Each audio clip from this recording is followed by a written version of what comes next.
Admiral David Wilson stood at the window of Earth Space Command's orbital headquarters, his weathered face reflecting off the reinforced glass. Below him, Earth shimmered like a blue jewel, protected by thousands of defense satellites that looked like tiny stars against the black void. After 300 years of blockade by the Galactic Council, humanity's home still stood proud. He turned away from the window, his boots clicking against the polished floor as he walked to the central holographic display. The room was filled with military and civilian leaders, all waiting for his report. The tension in the air was thick enough to cut with a knife. "Ladies and gentlemen," Wilson began, his voice steady despite the weight of the moment. "6 hours ago, we received this message from the Council." He pressed a button, and an alien text appeared above the table, quickly translating to English. The message was clear and cruel. Earth must destroy all its warships, dismantle its defenses, and accept permanent Council oversight. They had 48 hours to comply.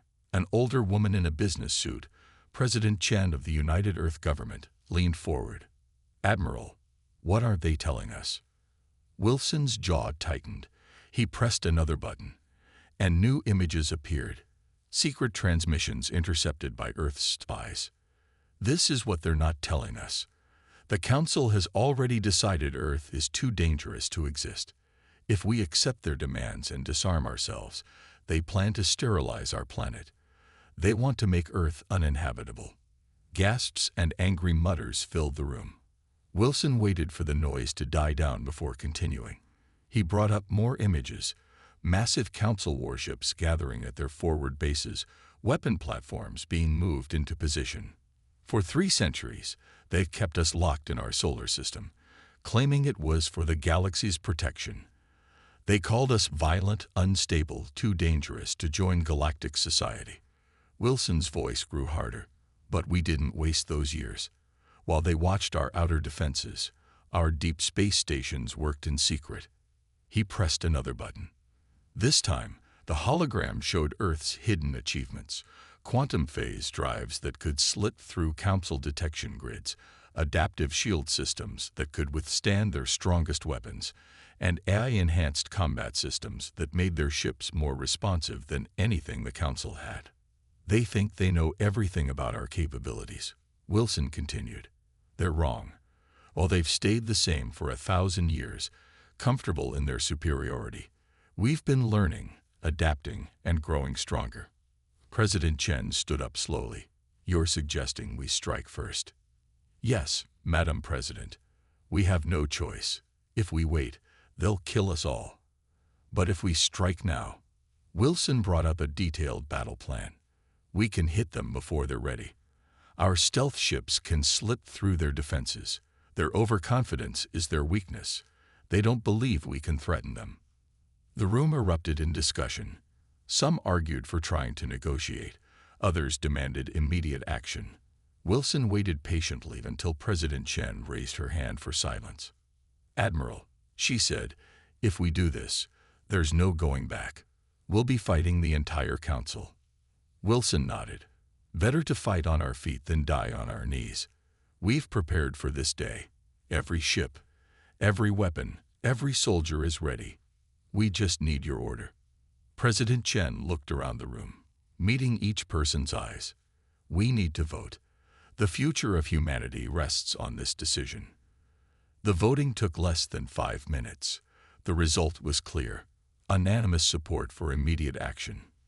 "Very well," President Chen said, her voice firm. "Admiral Wilson, you have your authorization. Launch the counterattack." Wilson straightened to his full height. "Yes, Madam President." He turned to his communication officer. "Send the signal. Operation Dawnbreaker is now active." Across the solar system, hidden shipyards sparked to life. Stealth ships decloaked and formed up into attack squadrons. Ground bases launched squadrons of fighters. 3 centuries of preparation were about to be put to the test. As Wilson watched the fleets gather on his display, he thought about the billions of lives depending on him. The Council had forgotten why they feared humanity in the first place. They were about to remember. All ships report ready, Admiral, his communications officer announced. Wilson took a deep breath. This was the moment that would change everything. Send the order to all ships. Operation Dawnbreaker is go. Show these aliens why humanity never surrenders. The greatest battle in human history. Captain Lisa Roberts sat motionless in her Galactic Council had no idea what was coming. Shadow of Dawn.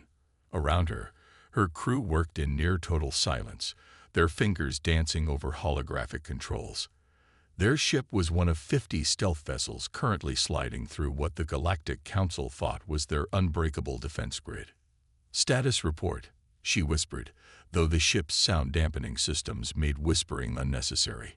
Old habits from training died hard. Council defense platforms still show no sign of detecting us, her sensor officer replied quietly. Their quantum grid is active but blind to our presence. Lisa allowed herself a small smile. The Council's arrogance was working in humanity's favor. They were so sure their detection systems were perfect that they never bothered to look for alternatives. They'd never imagined humans could develop phase-shift technology that let ships slip between quantum states. The tactical display showed their target, Defense Station Alpha 7, one of the Council's primary weapon platforms.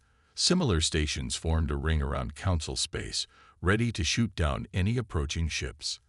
At least, that's what they were supposed to do. All ships in position, her communications officer reported. Admiral Wilson's signal should arrive in 3, 2, 1. A single word appeared on their screens. Begin.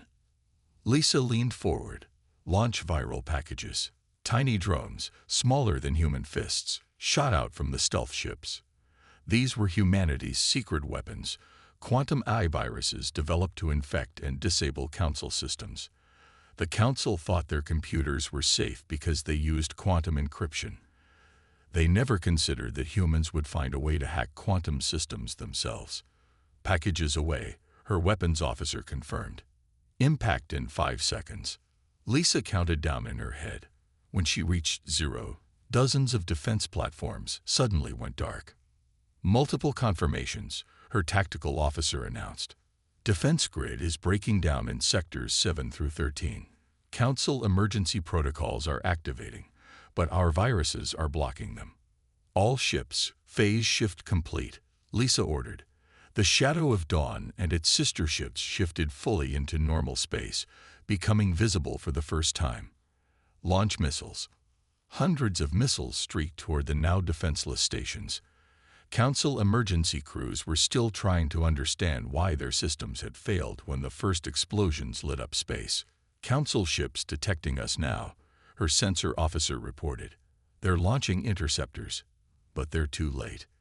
Lisa watched as the massive defense stations broke apart under the missile barrage. 3 centuries of Council superiority was crumbling in minutes. Captain, her communications officer called out, intercepting Council transmissions. They're panicking. They don't understand how we got through. Send them our message, Lisa ordered. A pre-recorded video began broadcasting on all Council frequencies. Admiral Wilson's face appeared on thousands of Council screens. To the Galactic Council. For 300 years, you've kept humanity imprisoned in our own solar system. You thought you could cage us forever. You were wrong. This is your only warning. Surrender or be destroyed. The message was still playing when the second wave of human ships appeared. Not stealth ships this time, but full battle cruisers, their quantum drives letting them jump past the broken defense line.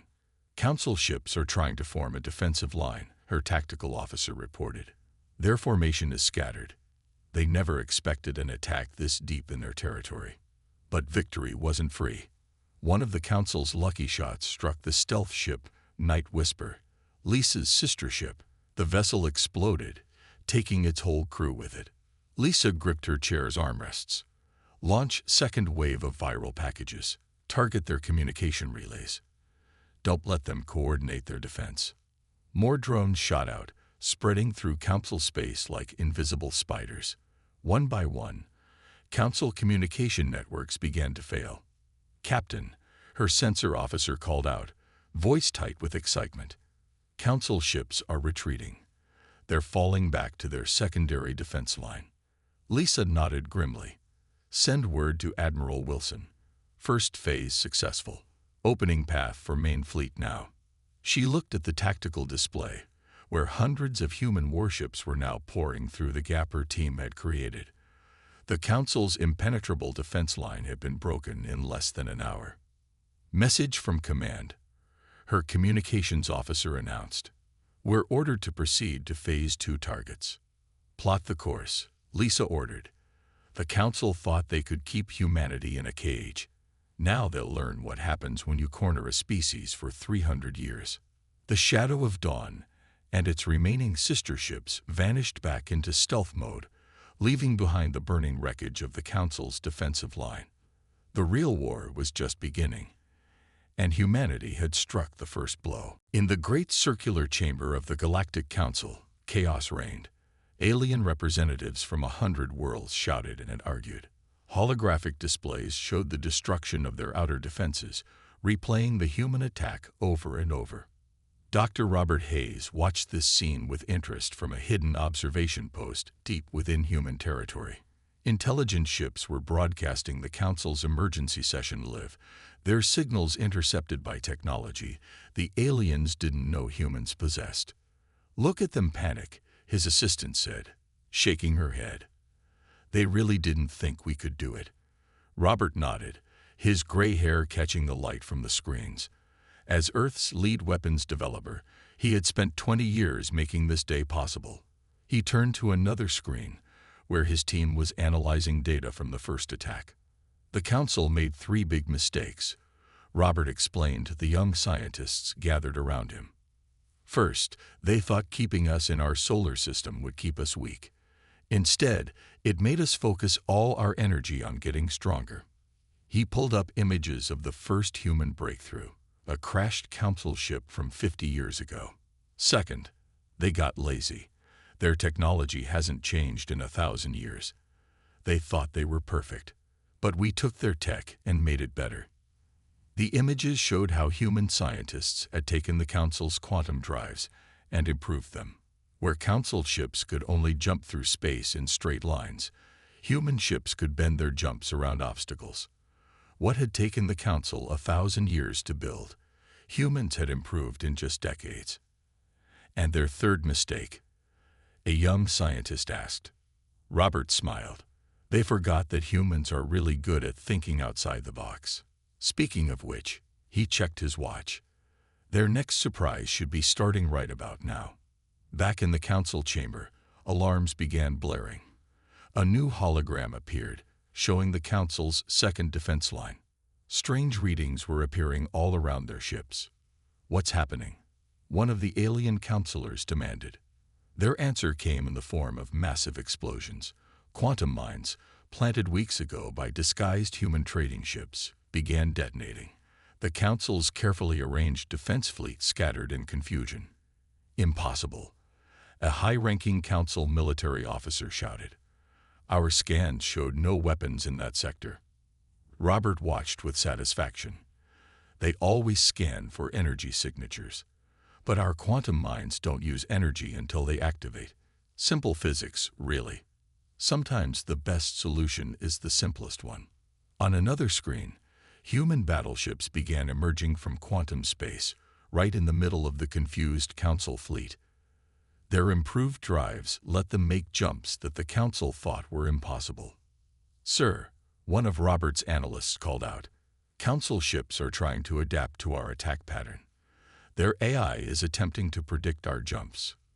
Let them try, Robert said. Their AI thinks in straight lines because that's all they've ever needed. Our ships are using human pilots backed by AI. We're unpredictable because we're not following their rules. The battle continued to unfold on the screens. Council ships, despite their advanced weapons, couldn't hit targets that didn't move the way their computers said they should move. Human ships danced around their fire, striking from impossible angles. In the Council chamber, the arguments were getting worse. Different alien species began blaming each other for the disaster. Some demanded immediate peace talks. Others wanted to use their deadliest weapons. "The Council is fracturing," Robert observed. "They've never faced a real challenge before. They don't know how to handle failure." He turned to his team. "But we're not done yet. Start preparing the Mark VII devices. When their inner defenses fall, they'll try to use their super weapons. We need to be ready." "Will the Mark VIs work?" a young engineer asked nervously. Robert nodded. "They have to. We've tested them on captured Council tech. Their weapons use artificial gravity to tear ships apart. The Mark VI turns that energy back on itself." He paused. "We learned that trick from studying black holes. Sometimes the best defense is to let your enemy's strength become their weakness." On the main screen, the Council's second defense line was now in complete disarray. Human ships were pushing deeper into their territory than any species had managed in 1,000 years. "Send the data to Admiral Wilson," Robert ordered. "The Council's response is exactly what we predicted. Their arrogance is their greatest weakness. They still think this is all impossible, so they can't adapt to it." He watched as more Council ships began retreating. Humanity's revenge was unfolding exactly as planned, and the mighty Galactic Council was learning a harsh lesson about underestimating their prisoners. Commander Emily Chen moved silently through the dimly lit corridors of the Council's primary defense station. Her enhanced combat suit made her footsteps silent, while its dark metal surface absorbed light rather than reflecting it. Behind her, 20 Marine specialists followed in perfect formation. "Status report," she subvocalized, the suit's internal comm system picking up her throat movements. "Council forces still don't know we're here," Sergeant Jack Cooper replied quietly. "Their internal sensors are stuck in a loop showing empty corridors. The AI virus is working perfectly." Emily smiled inside her helmet. The Council's mighty battle station, Fortress 7, was about to fall from the inside. While human fleets kept the aliens busy outside, her team had slipped aboard through an emergency maintenance dock. "Movement ahead," her suit's eye warned. 4 Council warriors. Species: Krathul. The Krathul were the Council's elite soldiers. Huge, scaled creatures with natural armor and tremendous strength. In the past, they had helped the Council crush many rebellions. But they had never faced humans in enhanced combat suits. "Take them," Emily ordered. Her team moved with practiced precision. Stun fields activated, catching the alien warriors by surprise. The Krathul tried to fight back, but their movements seemed slow and clumsy compared to the humans' enhanced reflexes. In seconds, all 4 were unconscious. "Control room is 3 levels up," Emily's navigator reported. "Main elevator shaft is ahead." They didn't bother with the elevator. Instead, Emily's team used their suit's gravity manipulators to climb straight up the shaft. Council designs always had the same weakness. They never guarded their elevator shafts properly because they never imagined anyone could climb them without machines. When they reached the control level, Emily signaled for a split into 2 teams. "Alpha team, with me to the main control room. Beta team, secure the data center. Remember, we need those files intact." The station's corridors were strangely empty. Most of the crew was busy trying to coordinate the battle outside. Those few aliens they did encounter were quickly stunned and secured. The Council had grown soft over their 1,000 years of unchallenged rule. "Control room ahead," Emily's suit AI announced, detecting 12 life forms inside. Emily nodded to her team. "Breach and clear. Non-lethal force only. We need prisoners who can talk." The control room's doors were supposedly unbreakable. They crumpled like paper when hit with the focused gravity pulses from the human suits. Inside, Council officers barely had time to turn around before they were stunned. "Control room secure," Emily announced, moving to the main console. "Beta team, status." "Data center secured," Jack responded. "You're not going to believe what we're finding in their files, Commander. Records of everything. All their secret operations, all their crimes against other species." Emily began downloading the control room's data while her team secured the prisoners. The files confirmed their worst fears. The Council had been manipulating galactic civilization for thousands of years, keeping other species weak and dependent. "They didn't just hold us back," she said, reading through the files. "They've been doing this to everyone, keeping all intelligent species trapped at certain technology levels, never letting anyone grow strong enough to challenge them." A loud explosion shook the station. Through the control room's windows, Emily could see human warships engaging the station's defenders. The Council fleet was fighting hard, but they were losing. "Commander," one of her team called out, getting strange readings from the lower levels. "Looks like they're trying to activate some kind of doomsday weapon." "Not happening," Emily said firmly. She entered commands into the captured control system. "Initiating emergency reactor shutdown. Seal off the lower levels." Alarms blared throughout the station as systems began shutting down. On her tactical display, Emily could see Council ships starting to retreat from the station, realizing it was lost. "All teams, prepare for Phase 2, she ordered. "We're going to broadcast everything we found here to every species in Council space. Let them all see how they've been lied to." She looked at the stunned Council officers, their alien faces showing fear and confusion. They had never expected humans to reach this far, to break into their supposedly impregnable fortress. "Send word to Admiral Wilson," Emily commanded. "Fortress 7 is under human control. The Council's defense line is broken." She turned to watch the battle outside. Human ships were now moving freely through what had once been secure Council space. The mighty alien empire was crumbling, and humanity's prison was becoming humanity's staging ground for revolution. "They kept us in a cage for 300 years, Emily said to no one in particular. "Now we're going to free everyone they've ever imprisoned." Chief Engineer John Martinez stood at his command station aboard the human battleship, Defiant, watching as the Council revealed their supposed superweapon. The massive alien device looked like a black metal sphere the size of a small moon, covered in pulsing purple energy lines. "They're finally bringing out their big gun," John said to his engineering team. "Just like we expected." The Council's weapon had been their most closely guarded secret. They had used it only twice in their history, both times to destroy civilizations that grew too powerful. Now they were desperate enough to use it against Earth's fleet. "Enemy weapon powering up," his sensor officer reported. "Energy readings are off the charts. It's some kind of artificial gravity weapon." John nodded calmly. "Right on schedule. Begin Operation Reversal." His team moved quickly, activating the special devices they had prepared for this moment. Every human ship in the fleet carried one of John's inventions, the gravity mirror system.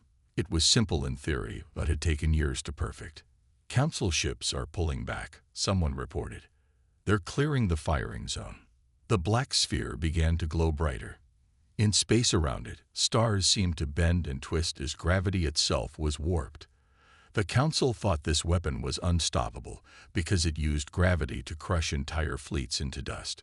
"All ships, activate gravity mirrors on my mark," John ordered through the fleet channel. "Remember your training. Let them fire first." The Council weapon reached full power. A massive beam of distorted space shot out toward the human fleet. It looked like a river of bent light, destroying everything in its path. "Now," John shouted. Every human ship activated their gravity mirrors at the same time. The devices created fields that caught the gravitational energy and redirected it. It was like holding up a mirror to a light beam, but with gravity instead of light. "Gravity reflection stable," his chief scientist reported. "Energy is being redirected back to the source." The Council hadn't expected this. Their weapon's energy beam hit the human fleet's gravity fields and bounced back, aimed right at the black sphere that created it. The Council's own weapon began to tear itself apart. "Council command channel is going crazy," the communications officer said. "They're trying to shut it down, but they can't stop the reaction." John watched as the massive black sphere started to collapse in on itself.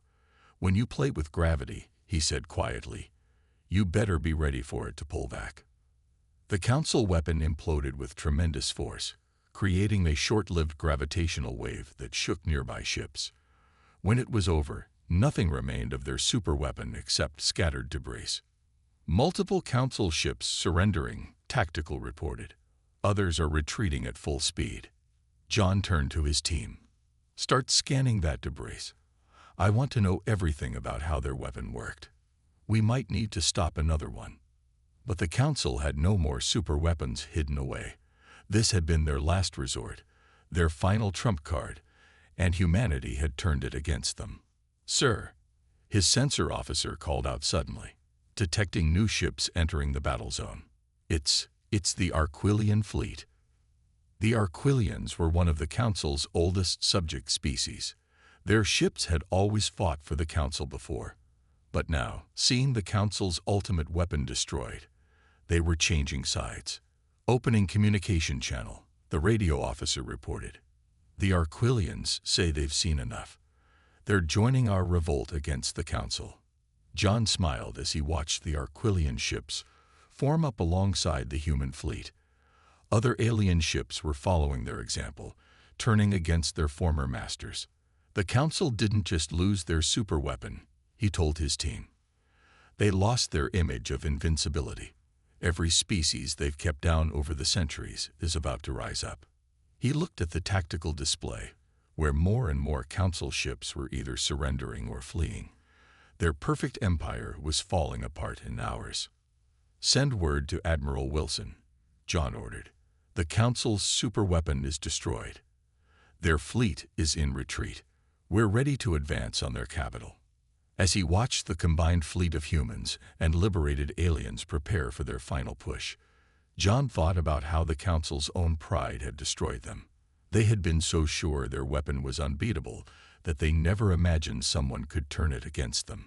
300 years they kept us caged, he said to himself.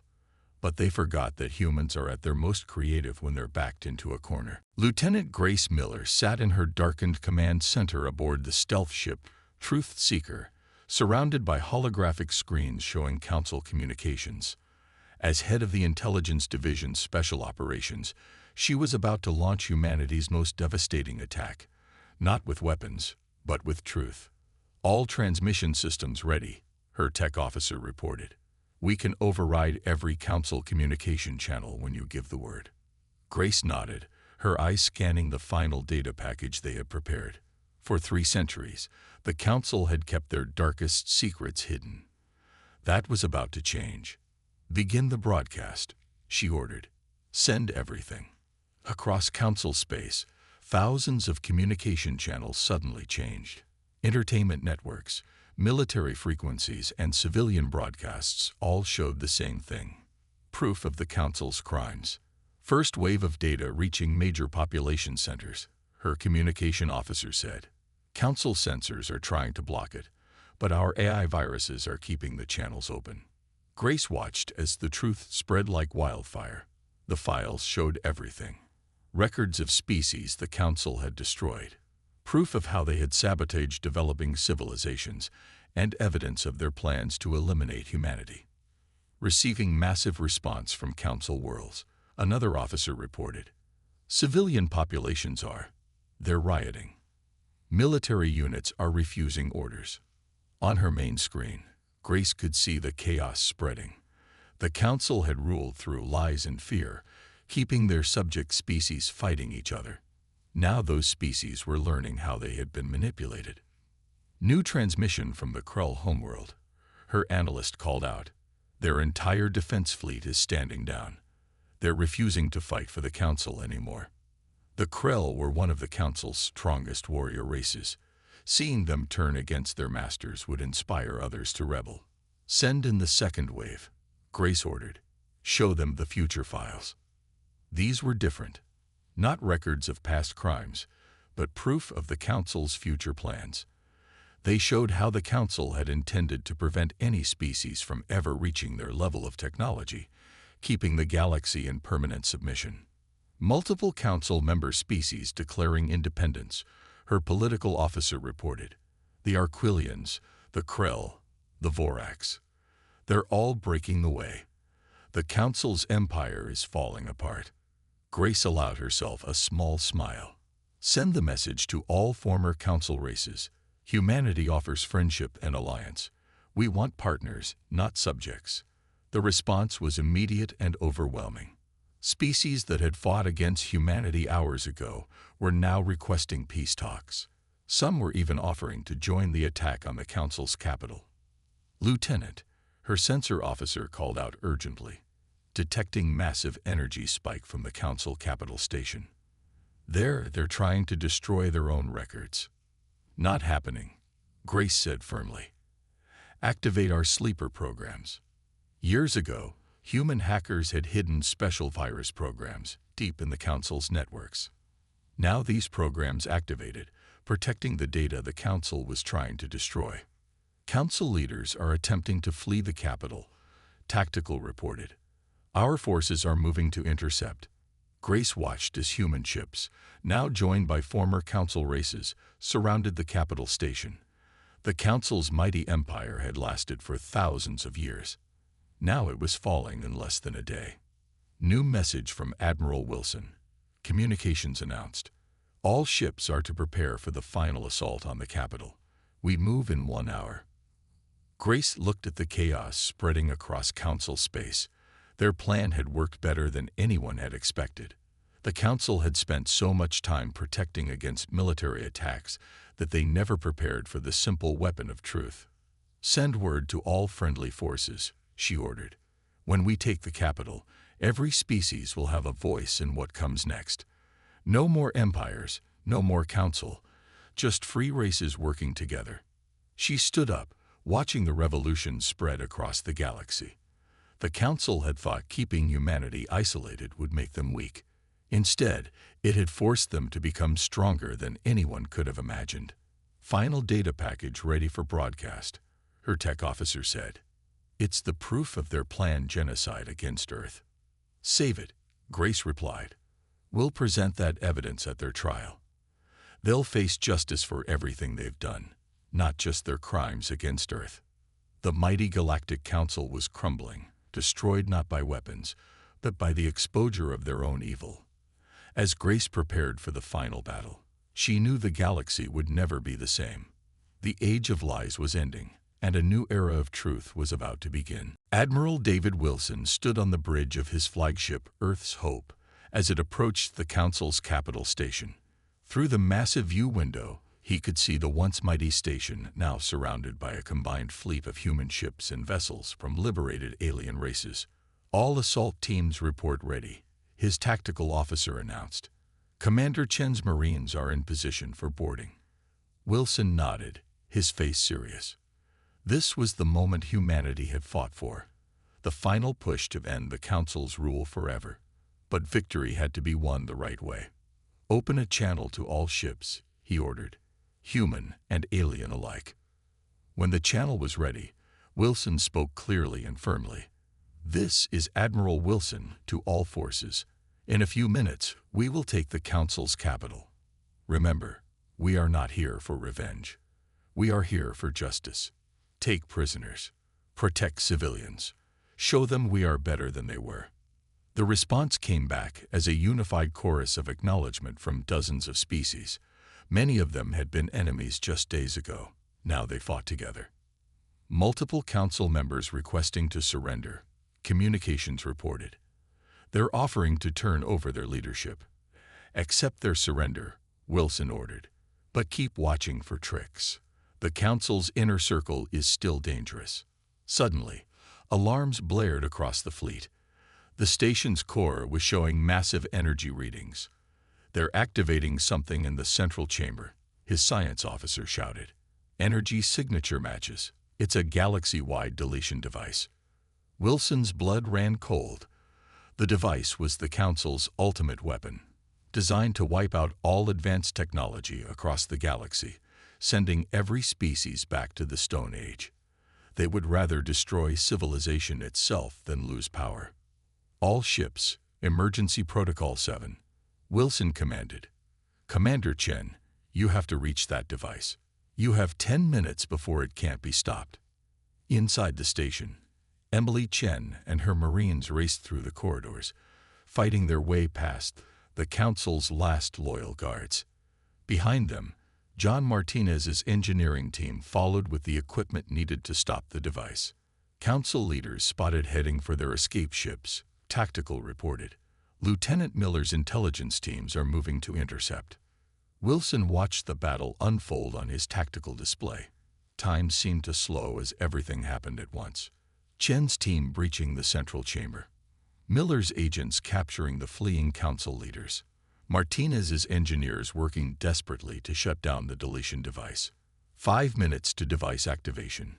His science officer counted down. Wilson grabbed his command rail tightly. Everything humanity had fought for hung in the balance. If that device activated, it wouldn't just destroy technology. It would cause chaos that would kill billions across the galaxy. Got it. Martinez's voice suddenly came through the comm. Device is shutting down. Core is cooling. A cheer went up across the bridge. Wilson allowed himself to breathe again. Council leadership is in custody. Miller reported next. We have them all. The station is ours, Chen added. All resistance has ended. Wilson looked out at the massive station that had been the center of power for 1,000 years. Now it would become something new, a place where all species could meet as equals. Send word to Earth, he ordered. The war is over. The Council has fallen. In the hours that followed, Wilson walked through the Council's great chamber, now filled with representatives from dozens of freed races. Where once a few mighty aliens had ruled over all others, now there was talk of creating a new alliance, one based on cooperation instead of control. Admiral, a young officer called out. The first ships from Earth have arrived. They're bringing the diplomatic teams. Wilson smiled. The hard part was about to begin, building something better than what they had destroyed. But looking at humans and aliens working together, he knew it was possible. 300 years ago, they tried to cage humanity, he said quietly. Instead, they forced us to become strong enough to free everyone. He turned to his staff. Send a message to all worlds. The age of the Council is over. The age of freedom has begun. And this time, we rise together. As he watched Earth's diplomats arrive to help build a new future, Wilson thought about how the Council's greatest mistake had been thinking they could contain humanity's spirit. They never understood that humans didn't just want to break free. They wanted to help others break free too. The galaxy would never be the same. And that was exactly what humanity had fought for.